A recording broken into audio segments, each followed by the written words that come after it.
ചന്തകളിലും കയറി ചെല്ലുന്ന ഷാഫി പറമ്പിലിനെ സാധാരണക്കാരായ മണ്ണിൽ പണിയെടുക്കുന്ന സാധാരണക്കാരായ ജനവിഭാഗം ഹൃദയം കൊണ്ട് സ്വീകരിക്കുന്നതിനെ നമ്മൾ കണ്ടു.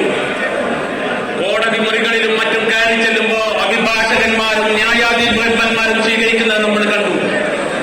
ക്യാമ്പസുകളിൽ ചെല്ലുമ്പോൾ വിദ്യാർത്ഥികളും അധ്യാപകരും സ്വീകരിക്കുന്നത് നമ്മൾ കണ്ടു. ഇങ്ങനെയെല്ലാം സ്വീകരിച്ചുകൊണ്ടിരിക്കുന്ന ഷാഫി പറമ്പിൽ, പ്രിയപ്പെട്ട ഷാഫി, ഞങ്ങളുടെ പിയാപ്പയ്ക്ക് മറ്റൊരു പ്രത്യേകത കൂടിയുണ്ട്. നമ്മുടെ നാട്ടിലെ കാരണവസ്ഥാനത്ത് ഏത് പരിപാടികൾ നടക്കുമ്പോൾ മുന്നിൽ കൊണ്ടുവന്ന് പിയാപ്പയെ നമ്മൾ നിർത്തും. പിയാപ്പയ്ക്ക് ഏറ്റവും വലിയ സ്ഥാനം കൊടുക്കാൻ നമ്മൾ ആഗ്രഹിക്കും. ആ പിയാപ്പയ്ക്ക് സ്ഥാനം കൊടുക്കാൻ ആഗ്രഹിക്കുന്ന പോലെ പ്രിയപ്പെട്ട സഹോദരന്മാരെ, നമ്മളുടെ ഷാഫി പറമ്പിൽ നാളെ ചെങ്കോലും അധികാരവുമുള്ള ഭരണാധികാരിയായി തീരാൻ വേണ്ടി കൂടി ഞങ്ങൾ ആഗ്രഹിക്കുന്നു. പ്രണയപരവേശനായ ഗുലാം അലിയുടെ പ്രസിദ്ധമായ വരികളിലൂടെ ഞാൻ അവസാനിപ്പിക്കുകയാണ്.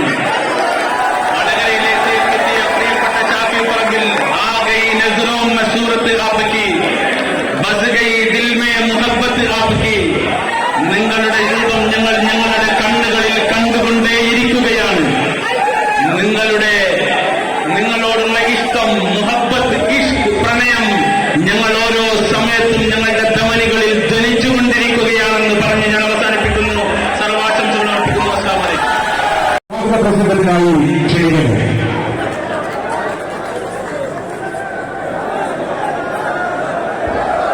പ്രിയപ്പെട്ടവരെ, നിങ്ങളൊന്ന് ഈ മുന്നിൽ നിൽക്കുന്ന ആളുകളൊന്ന് മാറിക്കൊടുക്കണം.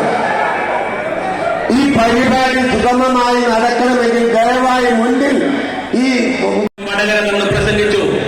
അദ്ദേഹം വടകരയിൽ നിന്ന് പറഞ്ഞത്, ഞാൻ ഈ പ്രദേശത്തിന്റെ പിയാപ്പയാണ്, ഞാൻ ഈ പ്രദേശത്തോട് ഹൃദയബന്ധമുണ്ടെന്ന് പറയുകയായിരുന്നു. അങ്ങനെ ഞങ്ങൾ പിയാപ്പയായി സ്വീകരിച്ചിരിക്കുന്നു. വടകരക്കാർക്ക് പിയാപ്പയ്ക്ക് ഒരു പ്രശ്നമുണ്ട്. വടകരക്കാരുടെ പിയാപ്പയ്ക്ക് ഒരു പ്രത്യേകതയുണ്ട്.